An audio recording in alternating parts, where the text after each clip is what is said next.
Family Guy has always thrived on pushing boundaries, but sometimes it takes things way too far. While fans expect crude jokes and outrageous moments, there are times when the show goes beyond edgy humor and straight into controversy.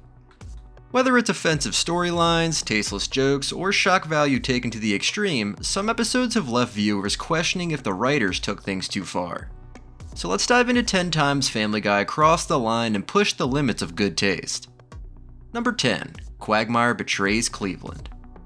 Quagmire has always been the show's resident pervert, but there should be limits, even for him.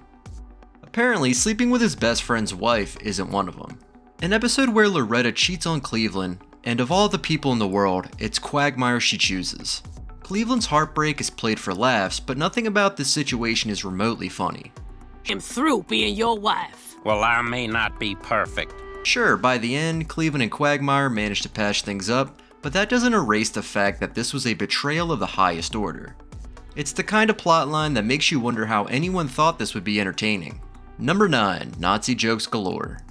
Family Guy has never shied away from offensive humor, but its obsession with Nazi jokes reaches a level that's uncomfortable even by its own standards. In this episode, Brian and Stewie accidentally time travel to Poland in the year 1939, right at the start of World War II. What follows is an avalanche of Nazi humor, some of which might have worked in another context, but here feel completely tone deaf. The show takes stabs at fascists, which isn't necessarily a bad thing, but it also throws in jokes that feel way too flippant about a devastating historical event.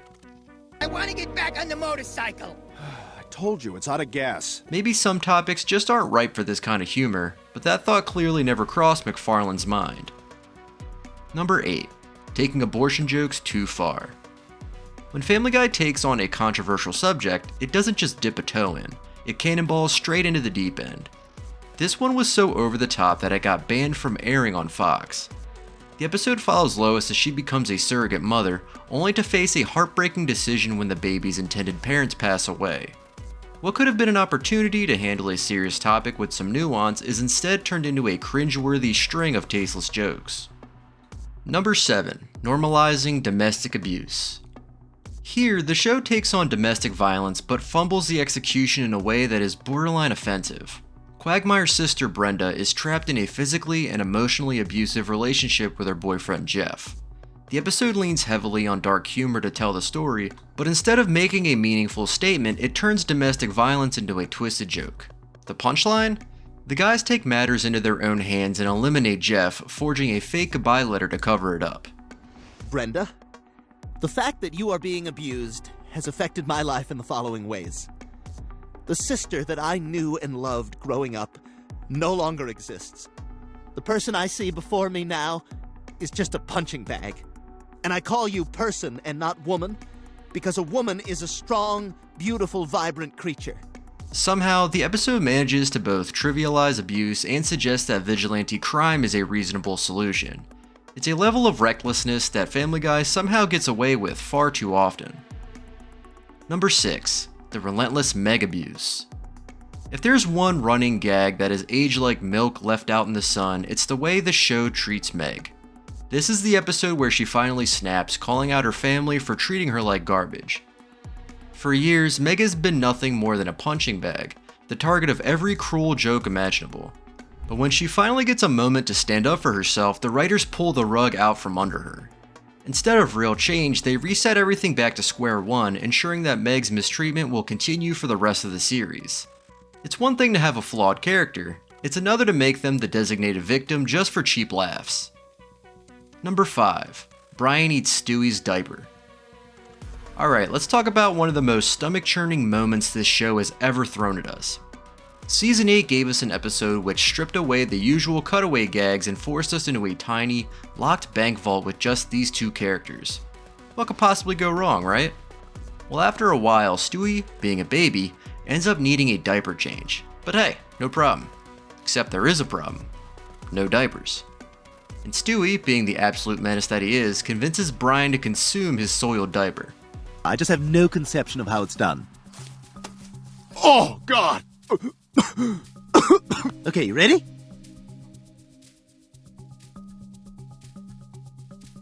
Okay. Yeah, that happened.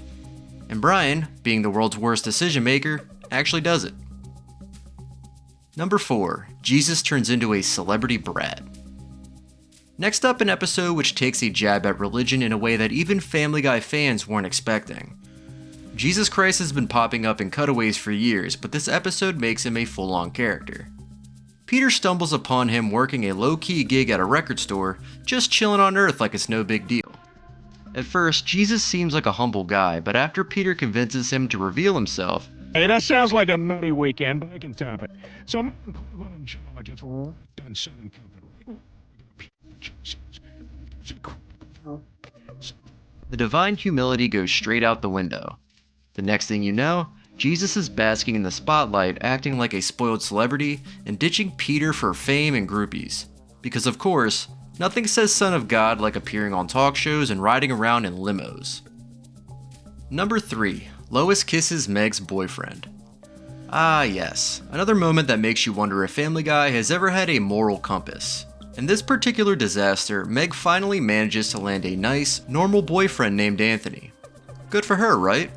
Not so fast. Lois, dealing with a midlife crisis and feeling insecure about aging, decides the best way to handle this is to flirt with Anthony. Oh, but it doesn't just stop there. She actually kisses him. That's right. Meg's mother straight up kisses her boyfriend. Just let that sink in. And just when you think it can't get worse, Meg walks in and catches them in the act. The whole thing plays out as a joke, but there's nothing remotely funny about it. Instead, we're left watching Meg, who already gets treated like absolute garbage by her family, deal with yet another betrayal. Number 2. The baby no one remembers. Did you know the Griffin family had another kid? No? That's probably because they eliminated him off in a single cutaway gag. Yeah, in season 7, Peter and Lois are shown standing over a tiny grave mourning the loss of Peter Jr. And how did this poor baby die? Well, Peter, in his infinite wisdom, thought shaking him would stop him from crying. Spoiler, it did. Just not in the way he intended. The joke is over in seconds, but the sheer "what did I just watch" feeling lingers. Number 1. Peter beats up a teenager. You'd think a show as outrageous as Family Guy would know how to handle dark humor with at least some finesse, but then you got scenes like this. In one episode, Chris loses his paperboy job due to a kid named Kyle. Standard sitcom plot, right? Nope. Peter, being Peter, decides that the only way to handle this is to physically attack Kyle. And by attack, I mean full-on adult man beating a 13-year-old into a bloody mess levels of attack. The scene goes way beyond cartoon violence, leaving Kyle battered and bruised, while Peter smirks like he just won a wrestling match. The joke? Apparently it's just, haha, Peter is terrible.